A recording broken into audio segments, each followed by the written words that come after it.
So good evening. Welcome to the Friday study circle. I think the dress code was white. I didn't get the memo. So yeah. Okay. So just taking 1 minute and gathering ourselves before we begin with the next passage from the from the standard part. So just focusing on our breath or whatever works for us to be centered.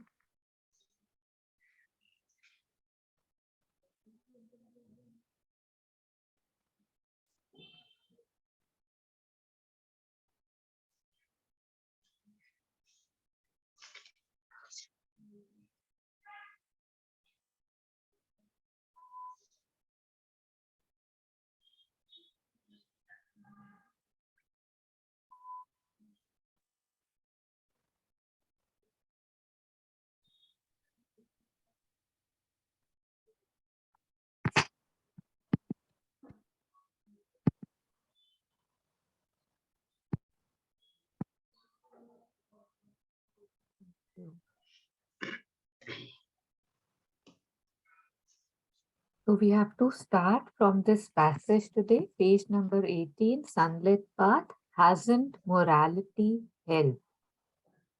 Badalji, would you like to Yeah, read? absolutely. Absolutely. Uh, the sunlight path has not morality helped. Sweet mother, hasn't morality helped us to increase our consciousness? That depends on people. There are people who are helped by it. There are people who are not helped at all. Morality is something altogether artificial and arbitrary. And in most cases, among the best, it checks the true spiritual effort by a sort of moral satisfaction that one is on the right path and a true gentleman, that one does one's duty, fulfills all the moral requirements of life. Then one is to self-satisfied, one is so self-satisfied that one no longer moves or makes any progress. It is very difficult for a virtuous man to enter the path of God.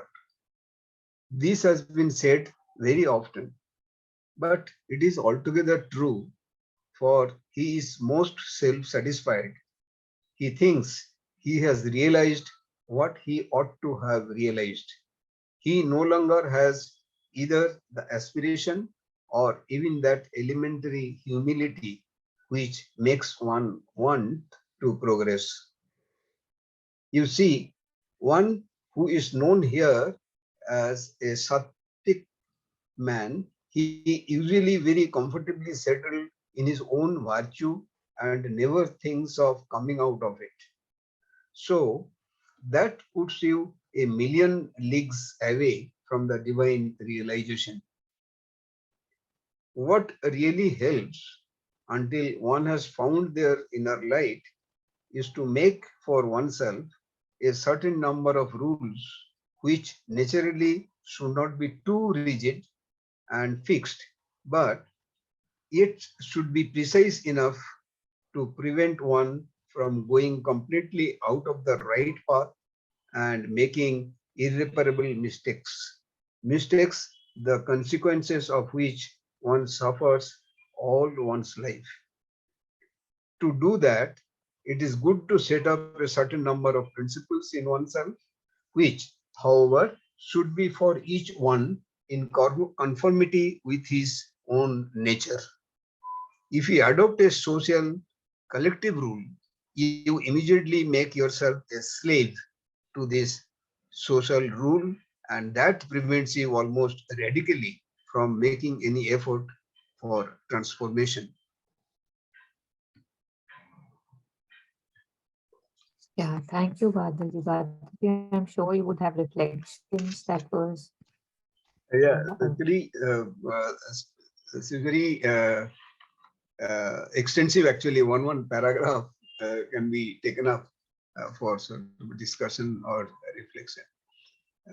While I was reading this, so I was remembering that what we have seen, the definition of morality and spirituality in the previous chapter. So this morality particularly, it's a mental construction we have seen, and it differs. It ideal differs in constituents at different times and places. It proclaims as a unique type a categoric absolute.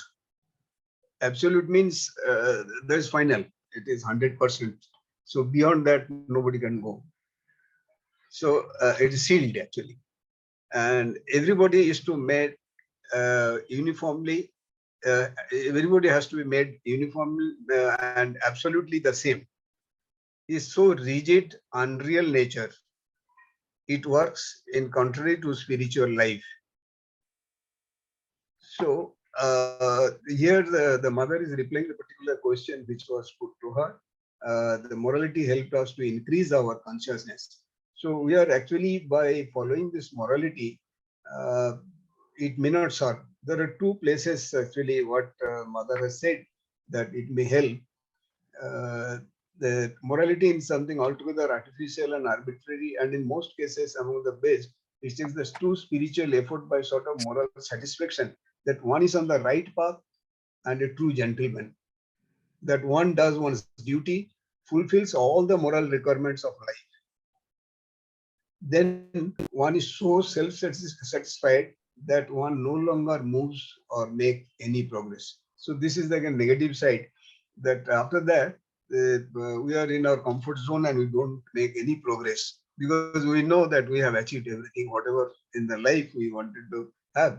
By following those principles of the rules of the morality, we feel that now God realization has already taken place and I have reached my destination. Whereas we have seen that those who are sadhak, even the one life was very short. Maybe it was not possible to realize something within one life itself. And the whole life has gone but by doing the sadhana. What our realization, what aspiration is coming to my mind. So here, the satisfaction comes immediately. In just a few days, you follow the strict principles, and once you have achieved those principles, and you feel, means one feels that, but my God realization is done already. So the self-satisfaction comes in, and it does not allow us to grow at all. So our growth has totally stopped, and we are in our comfort zone that my realization is already over. So this was coming to my mind, so I thought I'll speak to my mind. Thank you. Thank you, Badam.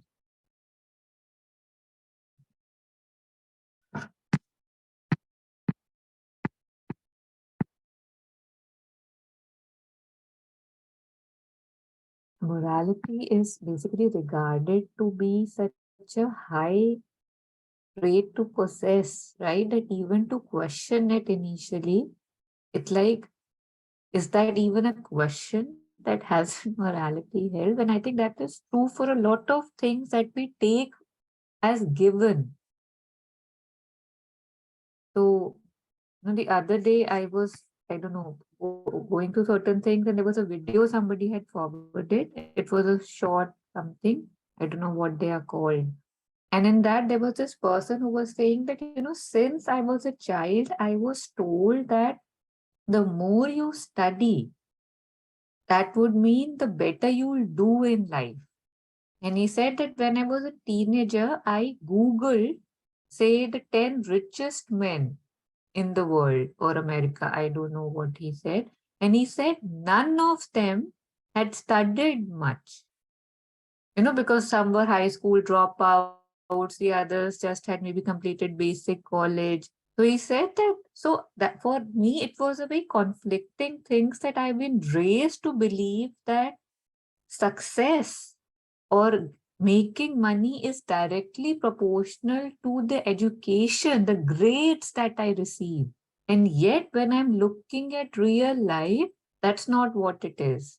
So he was like, then I thought that, oh, that means it cannot be true, right? So again, those things that lot of times, even when we see something right there, but because we have been told a certain set of things, we don't see it. Still, we don't see it because there's something in us which says, I know. Maybe this is just an anomaly. Those 10 people were exceptions, and then everybody else would be following that rule. So I think just like that, morality is also considered like education, our basic education, how we consider it to be the ultimate. To even question this thing, that does that help, I think in itself seems like the right path, right? Okay, this is a good question, right? Like, how has responsibility, duty, morality, for example, helped? So mother says it depends, and there are people who are held, there who are not. And like, you had defined morality, and so artificial, arbitrary, and in most cases among the best, it checks the true spiritual effort by a sort of moral satisfaction that one is on the right path. So it gives us this satisfaction, which might not be true, that we are on the right path, and we don't know whether it's helping us or whether it's containing us, whether it's limiting us, because mostly it feels that morality is that Lakshman Rekha, right? That we hold it very sacred. And even in again, that's one of my best lines, and I've forgotten it. But in Savitri, that line that we are tied by a sacred thread, and we are very happy, to society, if we do something as per the norms, or if we do things as they are supposed to happen, right? That if we get the right education, if we get the good grades, if we get settled or the job at the right time, there's so much celebration, like something so big is happening, right? Like, oh, everything is happening by the plan. What plan? We don't know. So again, this limit, this thing that I'm so happy confining and not following what I want to do, and it's celebratory. It's hilarious on the other hand, that how do I do this, and how do I let others do this to me, that I'm so happy just. Yeah. So then one is so self-satisfied that one no longer moves or make any progress. Yeah, because you feel you're doing the right thing, you're checking all the right boxes. I think यहाँ पे मेरे को there's some level of dishonesty also I see here. That, say, imagine that there are set patterns which I make like a list. Okay, like you were sharing, like check, tick mark, tick mark, But even there, if we are truly honest with ourselves, we see that actually we are all full of grays. And although I may be saying that check marked, but the opposite will also be true. So if I'm check marking that, oh, I am totally honest, but the opposite parallelly will also be true, which I'll actually be lying to myself if I'm just ticking the box that, okay, I am honest. So I'll also have to parallelly tick the box that I am at times dishonest also. But when these grooves are set that it's good to be honest, then somehow I'm blinded by those few moments when I'm honest, which I may be, but I completely disregard those moments where I'm actually not honest. So, and it's like blinding my own self. Why? Because I have to get to this list. So and that's why we become so hypocritical, that we are pretending to be somebody else, but we are somebody else. So yeah, I think it's very, very dangerous, like what mother is sharing, that one becomes too self-satisfied because one is just blinded, one cannot see the grays. सिर्फ black and white ही दिख रहा है, और उसमें भी सिर्फ white white ही दिख रहा है, ब्लैक को टोटली डिसरिगार्ड है. So it's like stuck in those grooves and thinking that मेरा हो गया. And yeah, really, yeah, quite blinding this can be. While if I stay with just an honest observations of all my grays and not even sticking to any particular list, just a very simple, clear, honest observations of what happens in my being. I think there I see that, oh, yes, many shades of grays are there, all the imperfections are there. And then one can make progress because one is honest and observes oneself, and one is not sticking to any particular list.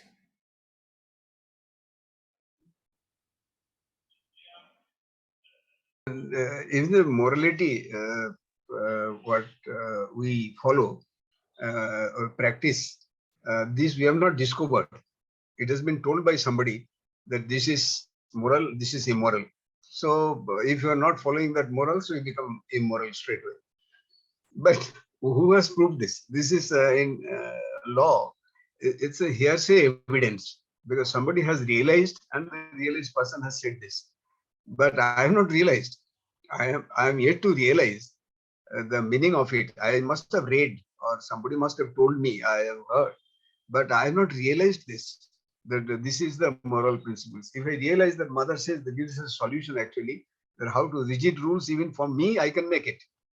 If you want to follow the rigid rules and in the path you want to move ahead, and that rules it differs from person to person, and I can make that this is the way, this is the way I will be able to progress. There is a room for development, a room for going ahead. But here in morality, it is a watertight compartment. You follow those which are written rules, and mostly it is just ritual. It becomes ritualistic after a certain time, and we feel that we have followed and all, and we are self-satisfied, self-contented, and there is no vacuum to create something, or my aspirations are not there at all to move ahead. That's what.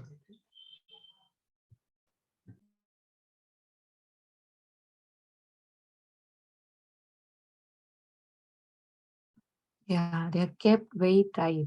I like that vacuum and they are so, yeah, tight. So basically, because morality is deemed so high, and I am told that I have to be moral, like that's what I see around me. So as a result, I start getting blind towards my reality, right? Like if I have, say, when we say, we have the Ram in us and we have the Raman in us, I just deny, right? I just shrug it. Like I see all those movements, I don't admit them to somebody, and I don't admit them to myself even, because then that would make me black, right? And I want to be white. So basically, then it seems that it's actually taking me against spirituality, right? Because that was the initial question. Because if I won't even know myself, how would I transform or how would I offer?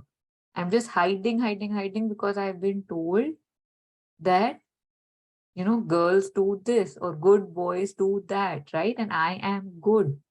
So I do things and I hide them, maybe from people and from myself, depending on the situation. And so many times, especially in Hindi movies, there's this character, the dad character who's really moral, and there are kids who want to do so much, and yet they're hiding, right? And doing things behind his back so that he doesn't, I don't know, get angry, or they don't want to hurt him. And then what is not being hurt is the ego again, right? Because otherwise, if he actually did genuinely believe in what good for them, they would not have to do that. And we don't see that. Yeah, it's very interesting. It, I think, needs to be further light, needs to be put on this on a day-to-day basis and stuff, that we think it's so high and see what it's doing to you. And yet, like mother says, it does, like it has its place, right? Like everything is a helper, everything is a bar. It does have its right place.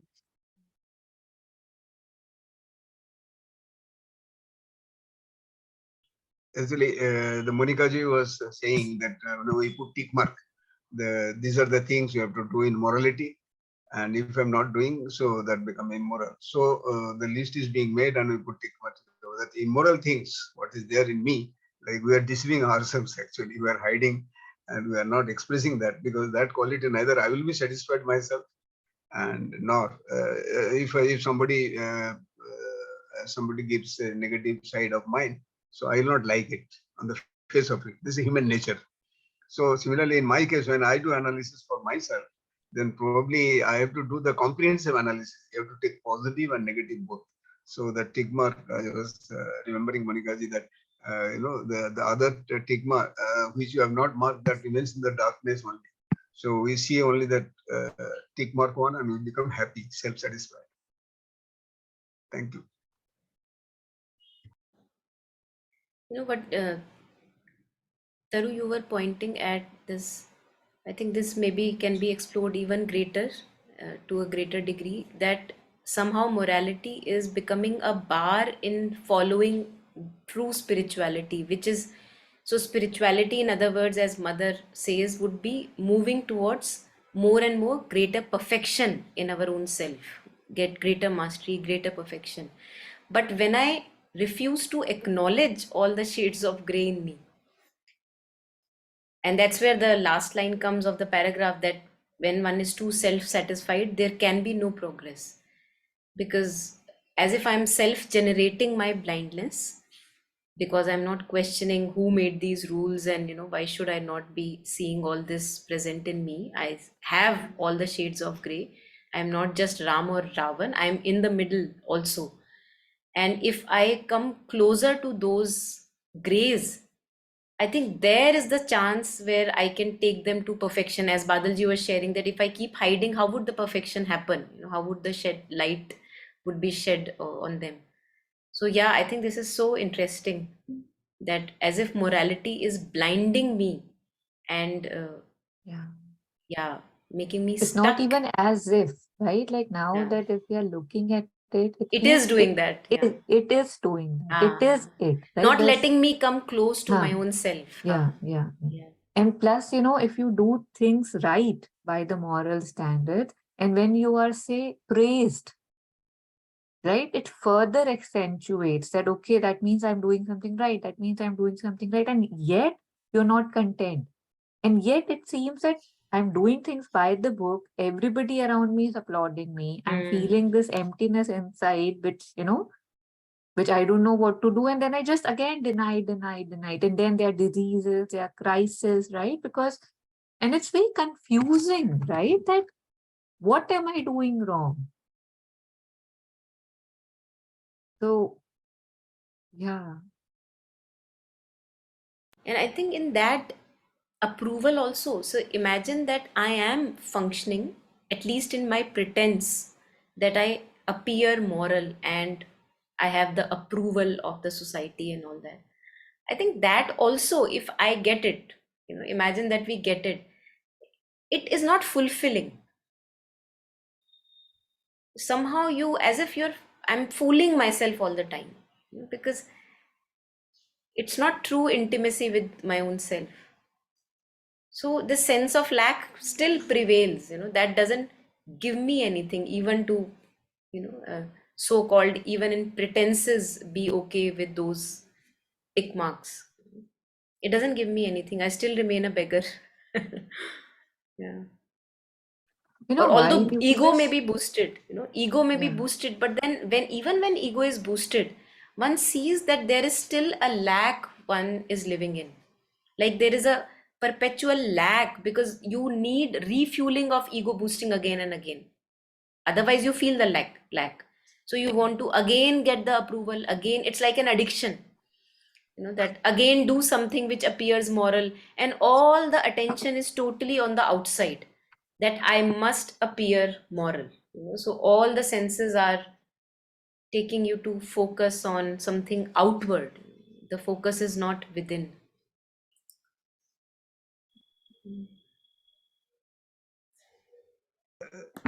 It was told that this is a categoric absolute, the moral rules which have been followed, which have been made. So it's absolute. So when in the I was in the college, and the chemistry professor was teaching absolute alcohol. So I asked, what is this absolute alcohol? So is it 100% C3H2OH, absolute ethyl alcohol? So then the discussion came and all. Then he said that nothing can be absolute. Nothing can be absolute. The moment you wanted to see it, that means you have to get it to the atmosphere. The water thing which is available in the moisture, so immediately it takes. It may be 99.9999% absolute, or you put any number of 9, but still it is not absolute. So it is not absolute. So that is why probably Einstein went into the relative theory. So you can compare one with other, but there is nothing like absolute. Absolute is not. That's beautiful. Yeah, that's very interesting. Yes. Yeah, Taru, you were also sharing something when I just continued and didn't stop. No, it was my thing. No, I think it already clear. I was just saying that, if somebody says something good, right? Like say I did something good while you were talking, I was just reflecting that somehow expands something inside me. And when somebody says, "What have you done?" Suddenly, I don't know, the child in me, I feel, shrinks further. I was just reflecting on that. And then you said, yeah, it's the ego and the fact that those praises never give me anything except that momentary high. And it's very momentary, right? That it just, like, as if something, that pat on the back, what is it doing? Because within a minute I'm back, right? And it's never adding. This transitory thing shows that it's not really giving anything. It's very superficial movement that happens. So for those praises I live, for example, right? Some people, they don't know how to say no, for example, right? They're just on approval, they're not hurting and stuff. And yet from inside they are kind of not happy because they don't want to do those things.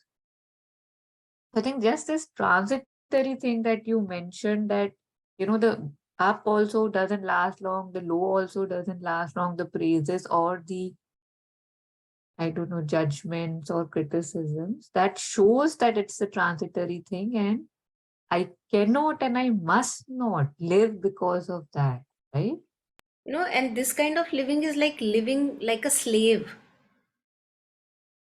The moment somebody gives me a haddi, like a bone, ha ha ha ha, and the moment takes away the bone and I'm drooping down. So I think one has to lose the taste for living like that. How long will I continue to be like just being puppeted around? And now I don't want that. And that's why there is this term in, I think, integral yoga, which is also in Sanskrit, uh, samrat and swaraj and samrat, that being a master of your own self. And if we truly honestly look at this, then we realize that we are not yet the masters of our own self. The moment somebody says something, something goes down in me. Somebody praises me, as you were sharing, and something goes up in me. And one has to really lose the taste for such kind of a living. This is actually slavery. It's not mastery, it's slavery. That any outer trigger can do whatever it likes.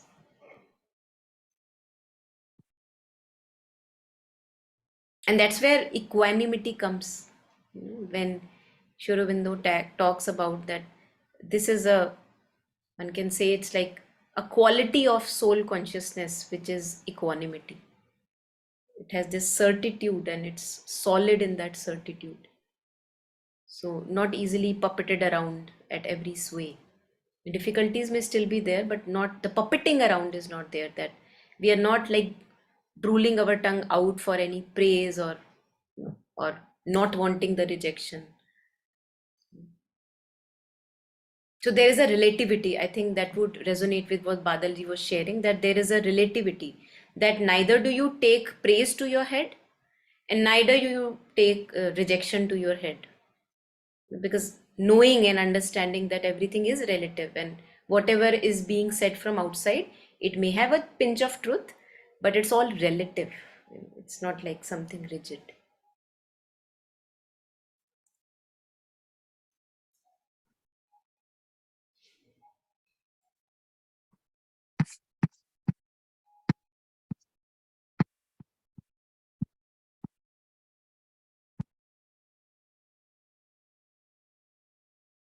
I think we have basically covered this para almost, right? That we think that, and it's very difficult for a virtuous man to enter the path of God.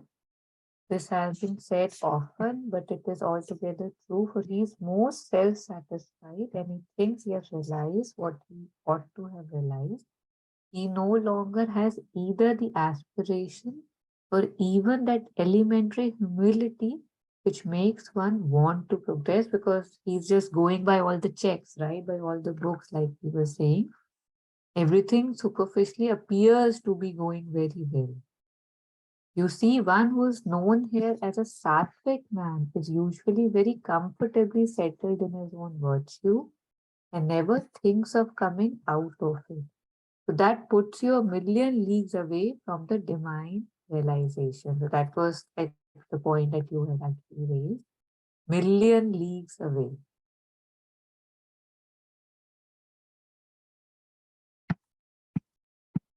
So then going to this one, what really helps until one has found the inner light is to make for oneself a certain number of rules. Now, discipline, I think that we talk about, right?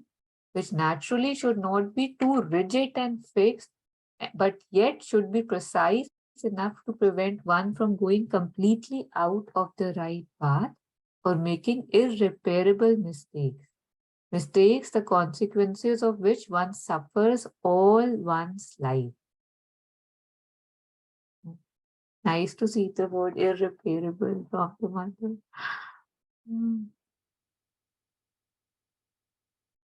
Yeah. So I think this rigid and fixed also, I think that is the main culprit, right? And that means in general for everything, this stickiness, this rigidity, that yes, this is it, that becomes the problem, because one has to keep changing those rules, right? Keep changing those situation, whatever the things that we hold ourselves accountable to and from, we have to.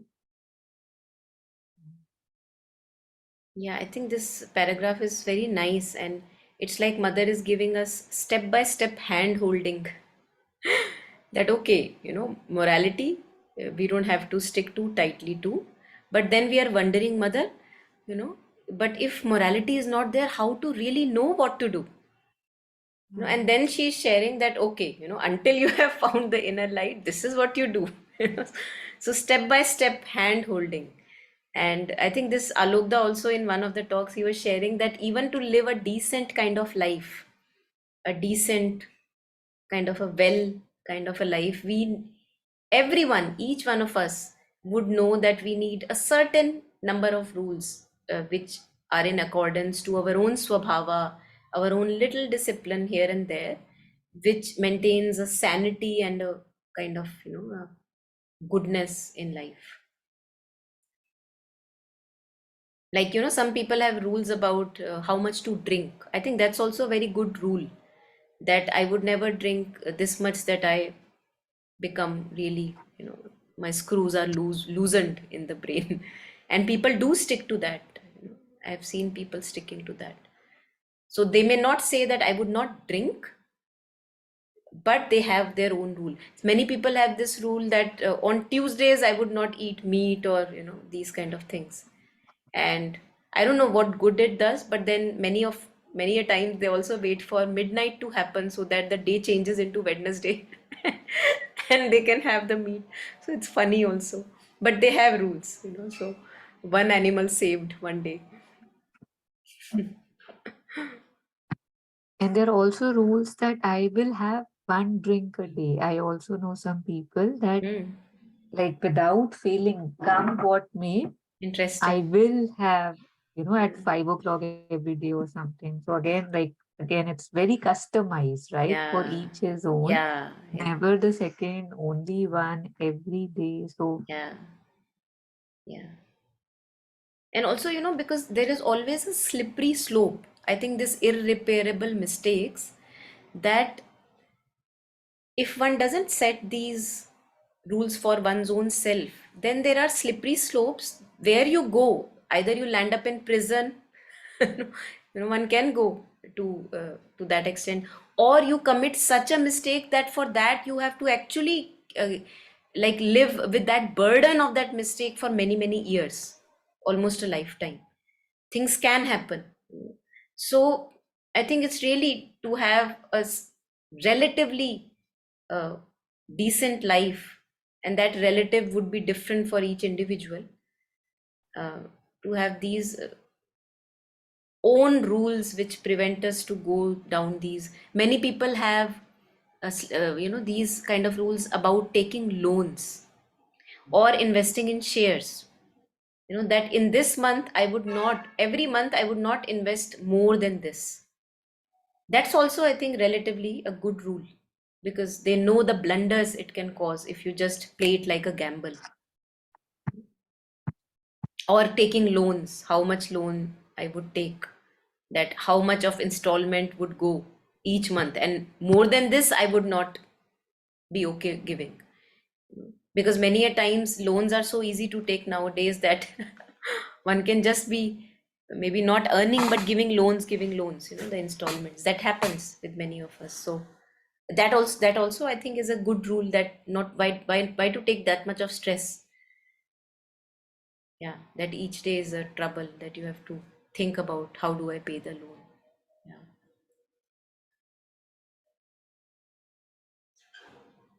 And Actually, these are mother all. says that morality has got a lot of, Yes, please go ahead.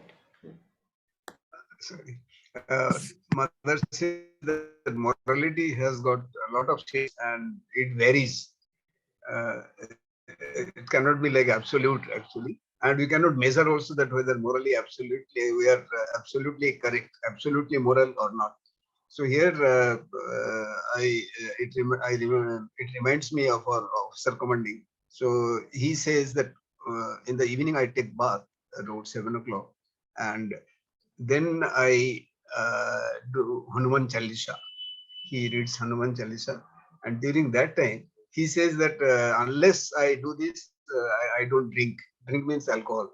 So Hanuman Chalisa is fast. So that is his principles in life. So what he does when he is doing this Hanuman Chalisa, then his wife will pour 2 glass of drinks, hard drink, and it will keep there near the Bhagwan, near the Hanumanji. And when he finishes Hanuman Chalisa and he drinks those 2 glass, and then he gets up. So he says that I am very perfect that way. I never deviate from this. Unless I take bath and I do my Hanuman Chalisa, I do not touch liquor. So he's taking liquor, that is okay. But this rigidity is there. That rigidity of drinks actually is there. So similarly, it has got a lot of seeds actually. Yes, it can be there.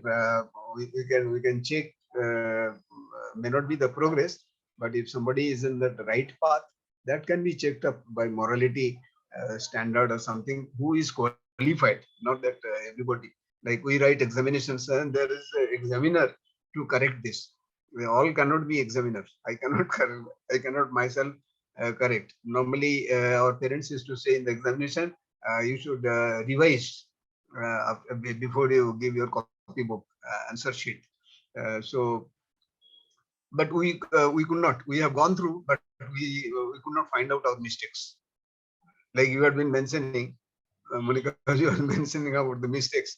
That remain unticked actually.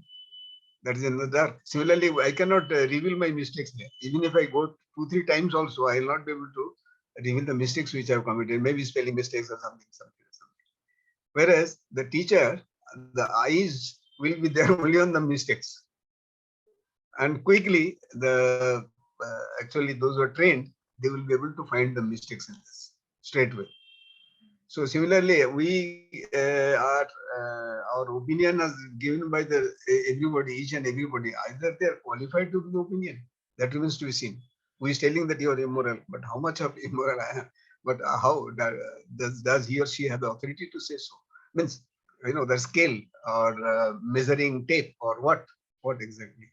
So that is also this thing. So like the mother says, the final solution is that I have to make myself. I have to think pros and cons, and I have to think that what I wanted to do and what should be my path. These are the paths people must have followed, and they have realized God. But what should be my path? Then I have to decide according to my short analysis they used to call the strength, weaknesses, and all this analysis to be done. And then I have to correct myself every day, every time, and we have to move in that particular direction. That's why they say the proper guru should be there. Proper guru should be there because that he's the realized person. He understands straight away that where like mother used to answer all the questions, whatever maybe particular time or something and all this. So uh, and the question may be the same, but answer may be fluctuating, different for the different person. So she knows that what dose, quantity, volume should be given to this. Maybe the question is same, but the answer slightly difference with a particular person to particular type of medicines. Right? So that was all the realized persons have done like this. Even though Ramakrishna Paramahamsa also the same question was asked. So he knows that how much you have advanced in that. So he used to give the advanced reply to the advanced people, and those who are novice, so he used to give the novice reply, some story or something like this. Like here we are reading in this chapter that it's infinite diversity. The spiritual life reveals its infinite diversity, but in infinite diversity also it brings oneness in everybody. So he was telling a small story so that people will understand. He says there is a pond of water, and there are so many ghats, means you can go and collect water. So one Bengali chap is telling Jol, he's collecting. What are you collecting? He says Jol. And the another person who knows Hindi, he says I'm collecting pani. And then one Englishman, what are you collecting? I'm collecting water. So a Russian man, I am collecting water. So likewise, but the item is same. This is water. So that oneness comes later day. But the diversity, it has got infinite diversity. Anybody is moving on that. So Ramakrishna Paramahamsa says, "Jata mat, tata path." Means whatever you are thinking, that is correct. It cannot be wrong. But your right is there, but you are reaching somewhere. All the road leads to Rome. So this was there's so many things actually in this chapter. So many things have come out. Means a lot of thought processes. It can be, once it is discussed and all. Each and every word is so meaningful, and it has been made in such a way that you know once you read in a particular moment, you get a different meaning probably, and again some other time or frame of mind, then it gives a different meaning. Thank you.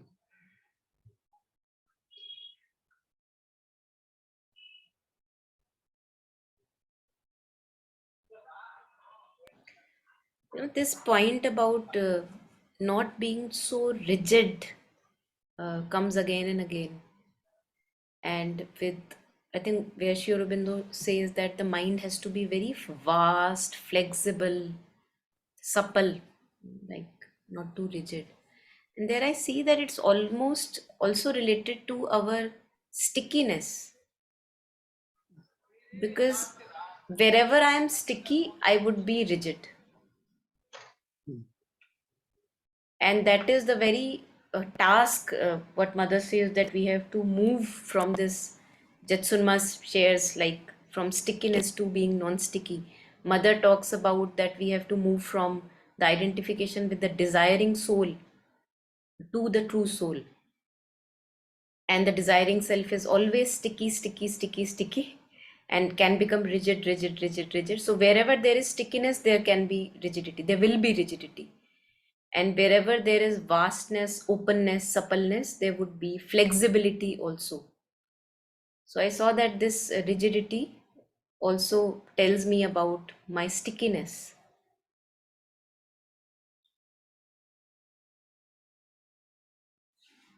And that we were sharing earlier, that truth is not a formula, and based on every context, as you were sharing, that the answer will change to the same question. And like we have in different religions also, it's very obvious, many layers of examples can be taken. Like in, I think in Muslims, it's not very immoral to marry many women at once.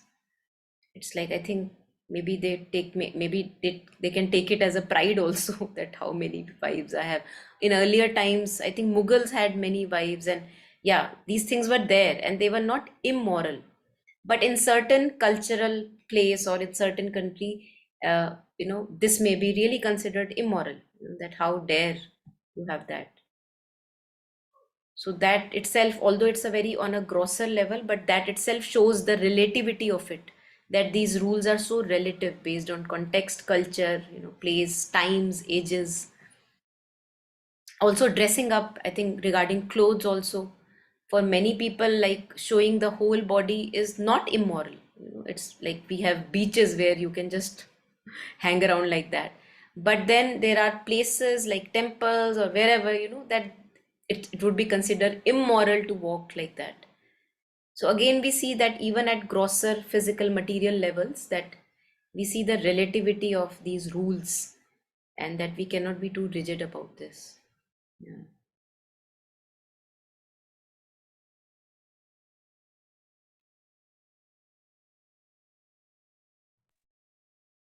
And it's so interesting that everything is allowed, right? Like, for one thing, which I could be feeling so strongly right now, I could be doing the same thing maybe tomorrow or after a month or after 10 years. The other day, I saw it was a snapshot in which it was like old pictures. So I think 1940s or something, like two, three girls are on the beach, with their swimwear. And there are four, five girls standing with placards that you'll go to hell, right? Like, and they are also standing very nicely. They are also lying down very nicely. Like in one picture that has been captured, that this is what they believe. They're standing with their placard. This is what they believe. They're lying down and just enjoying the sun. So how both are correct at the same time and none is correct, right? Like it's not even an agenda. That's the thing, right? That wearing or not wearing is not even an agenda, and yet we hang on to things and make it one, and we might be dedicating our whole lives to that cause, which was not needed, right? It's not important. It feels important, and yet when we get into it, what difference does it make? Somebody's wearing, somebody's not wearing. They are happy wearing, they are happy not wearing. Why is that a problem? We don't. If we go there, and for that, we have to go through things, right, within us. Like those are rigid structures again, which says, no, no, that must be done.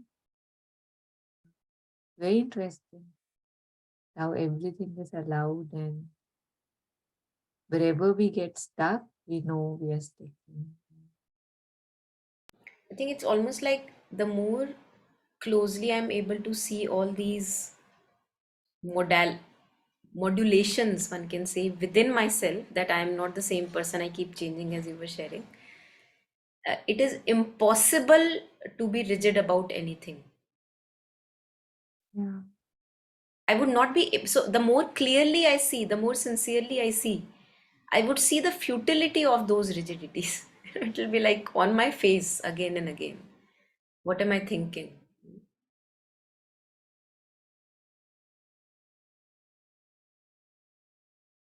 And hence the flexibility would automatically come.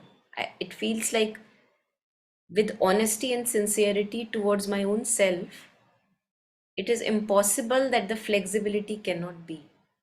It's like a byproduct of that, being honest with myself. And yet the moralities that we hold on to, Mm. they make that difficult, right? It Yeah. feels as if I cannot access. Mm. I don't have the right to believe what I believe or feel what I feel, because see, here is this Yeah. thick door of responsibility, duty, Yeah. morality. Yeah. I remember, I had a friend, and they had a child, like it was a daughter, and I was speaking to his wife, and again, a very well educated modern family and stuff. And she started talking about the second child. And she had just had a child. Like, oh my God, like you were, crazy at that time. And I was like, you're thinking of the second? And she was like, yes, of course. It's my duty to give them a son. Like, there was no if and but in her eyes when she was sharing that. And I could see that that's not her, right? That's things being talked through her that, Are, this is my duty. How will I even question it? Like, no ifs and buts. So I will try very soon. And she did. Within a year, there was a son. So she was able. So just this, like, how we say कि मत मारी जाती है क्या kinds, कुछ इस type से कि how do we reach there? I think again, because as children, we are exposed to those certain set of conditionings and high grounds that we consider it a sin to even question those. And yet, when we are looking at it, those things must be questioned, right? Does that work for me? Say, sati, right? Like, if we think about it, it seems unbelievable that a woman would be burnt on somebody, her husband's fire. Like, and yet, when it was done, it was considered sacred, right? That she kind of, I don't know, would probably go to heaven because she did that. Like, what a lady to be. And they don't want to die, right? Like, a lot of times they were thrown in the fire by people because they didn't want to die. Some might have wanted to. And like again, say today, covering up faces in front of people, those things are still so prevalent. I think I'd shared once, right, that on a red light, on a highway, there was this lady and cars and all were coming from all the sides. And she was, because she had a pallu, she was just going one step here, coming back one. And it was very sad to see that state, right? That she could actually be killed because she has been told that her face has to be hidden. Then what is she doing in the middle of the highway? It's, and yet she is, right? She doesn't know, she doesn't want to lift it up. She was alone and she could actually die. You see this fear of rejection here, like people who are uh, at least pretending to be ethically correct. I'm sure they can't be ethically correct, it's not possible, but pretending to be ethically correct, as if you are creating this false superior and inferior thing based on this set of precepts that you have made. And all the people who are tick marked according to these list will be approved of, and everybody wants to be approved of, and all the people who would not be following this list will not be approved of. I think this is where our weakness lies, that all of us want to be approved, and I would not want to be in the insulted and rejected list. I would want to be in the approved list, because we don't have this inner bar of being approved, that somebody inside me approves of me. I don't need any approval from outside. So I think we come back to that puppeting around, that I allow everyone around me to puppet me around and not to question it, just because I can't accept the rejection. I want to be approved. I want to be approved. So I think this is also very interesting, that how we are actually, as if we are going in the trap of the limited mind, which always wants to create categories. The sense mind always, it lives on categories. The ego lives on categories. If there is no category, the ego feels like, where am I? Who am I? You know, it can't live in the shades of gray, because that would actually begin to dissolve the rigid sense of ego. Shades of gray would actually take us to the dissolution of the ego, which is like surrender. Very interesting. And this ties up with what Sandeep ji had shared on the group. I think, I don't know, to this morning or yesterday, where he says that This is by the mother that there is only one thing I always regret, the useless quarrels that make life so difficult when, with a little mutual goodwill, everything could be settled harmoniously. As in, first, I am approved, judged, and all, and I have been living like this. And instead of breaking free or having others break free, I pass it on, right? Because I was judged, now I judge. Because I had certain set of do's and don'ts, I have those do's and don'ts. So I have a choice, right? Either to have that. Yeah, Badaji, I think you have to leave, right? You said 7 o'clock you have to go. So we are also ending very shortly. Please feel free to leave. It's 8, sorry, not 7. Thank you. Thank you. Thank you. Yeah. So yeah, just that just this acknowledgement that I do have a choice, because following the pattern is a slippery slope, right? Like so many things that I probably did not like in my elders, I see in me now. Some comments, some basic affiliation, some basic, I don't want this. And they don't feel alien when they are coming in me. And yet, if I look at them, it's like, where did that come from, right? So rather than not becoming who you don't like, you naturally become until you have to stand against yourself that no, no, no, I have seen that and I have suffered and I will not. And that takes courage, that takes dedication and effort, right? Honesty, what we were sharing. Yeah, very interesting.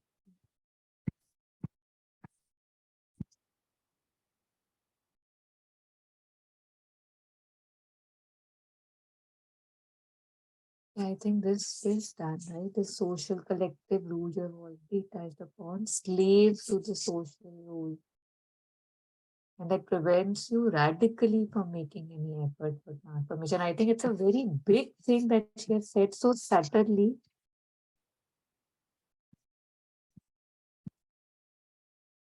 And you remember that line from the soul within, right? That the creative soul, sorry, it had that uh, thing, right, about slavery again.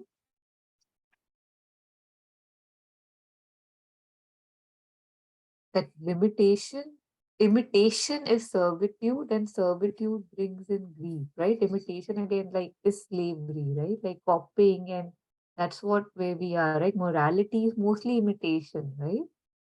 Responsibility, duty, morality. Yeah, absolutely. And I think that's why we need to then devise so many forms of amusing ourselves, all the entertainments and fairs and melas and malls and all that, because there is so much of grief that we are living in with, which we don't even acknowledge. Yeah, absolutely.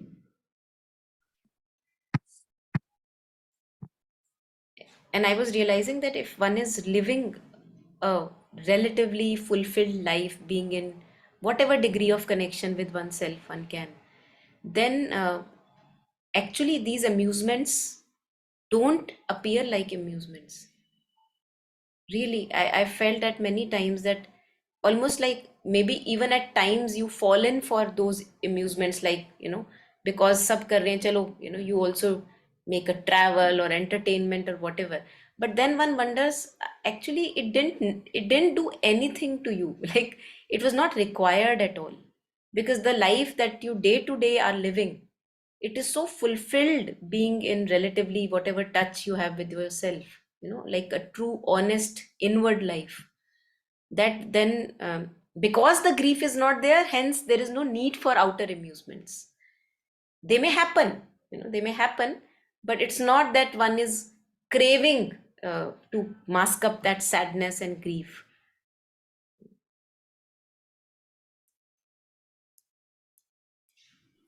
Monica, this has been really happening with me, to be honest. There are times during the day when I have loads of time to myself, and I have a little bit of an issue right now with my eye. So I'm not able to read much. it bothers it. So I thought I'll see TV. But then when I start seeing something, it just doesn't, I mean, nothing seems to interest me. But yet I'm not feeling totally fulfilled, like you're saying. It's not as if I'm totally fulfilled and so happy. And that is why I'm not able to, find enjoyment in anything right now. So I hope it's not a kind of a That's why dull. that's why I use the word relatively fulfilled. If you noticed, that to see this coming home towards ourselves is an Yeah, endless process, absolutely. right? So, relatively to whatever degree we are coming home to ourselves, it's like it is giving us some contentment, that this much is enough, you are home. And now again, it is relative. You can be further home, further home, further home, and Yeah, yet it has its own effects. And that's why the word udasin, because the images of happiness that we have are very misleading. That if I'm truly home, I must be feeling that happy, so there is an image.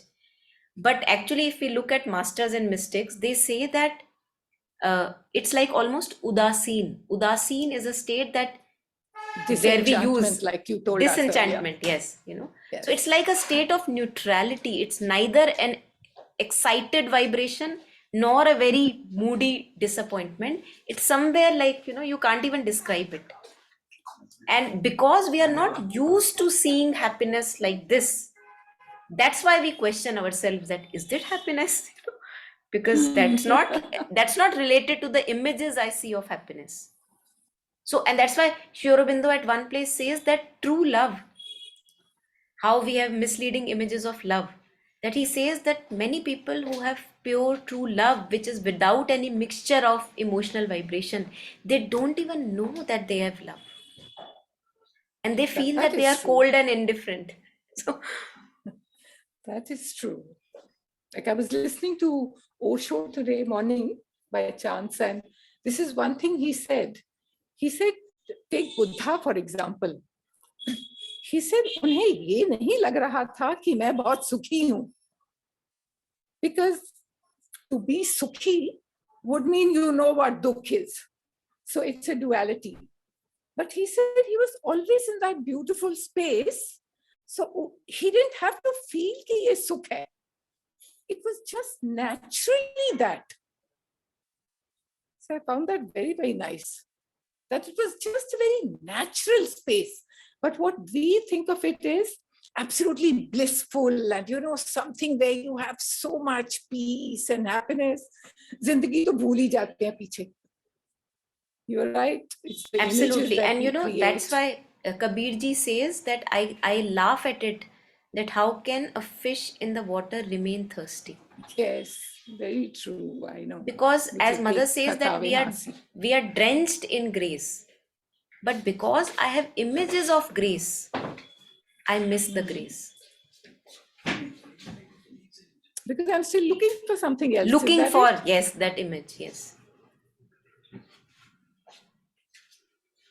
Okay. Lovely session today.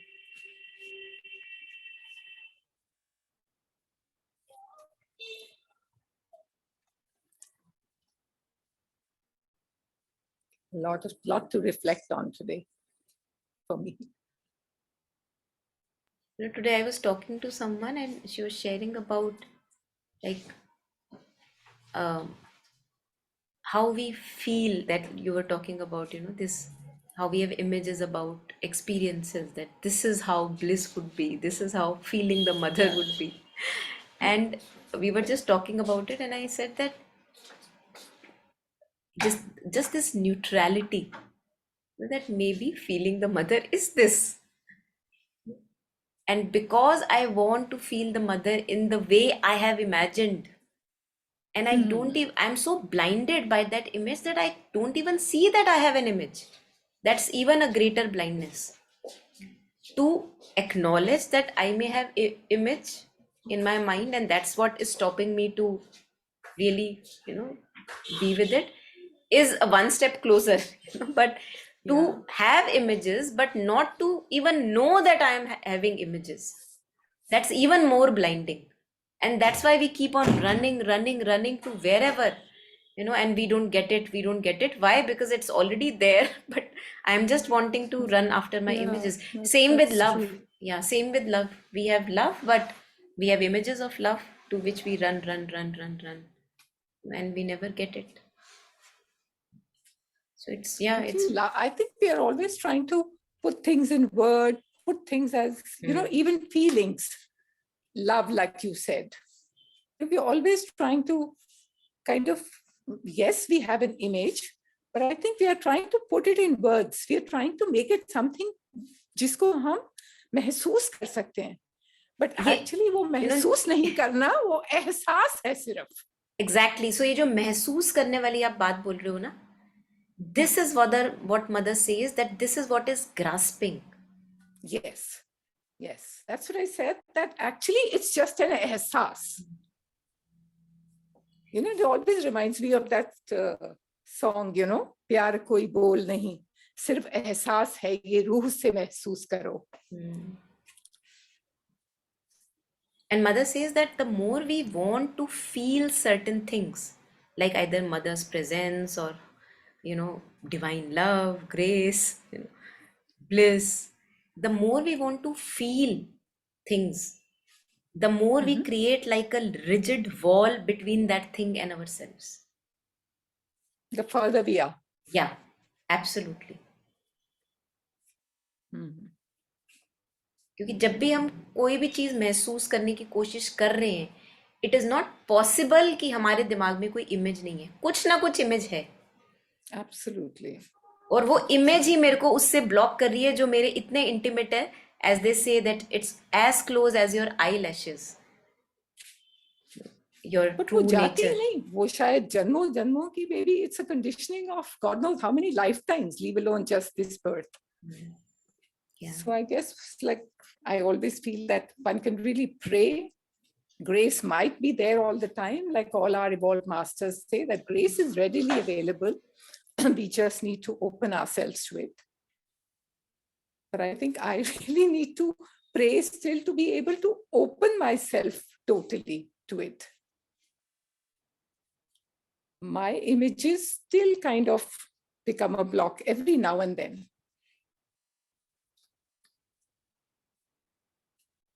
Yeah. There are two words which Jatsunma uses, which are relaxed and alert.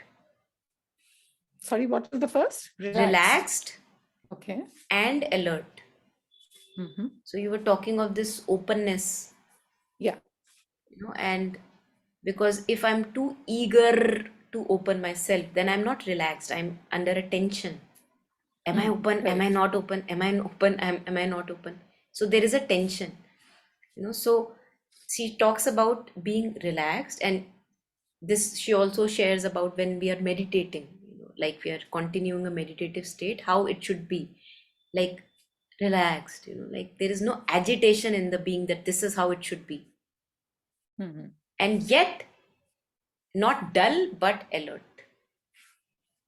and it's a very difficult balance. So yeah, because the moment we have it and then we lose it, the moment we have it and then we lose it, it's almost like that, but it's fun. Yes.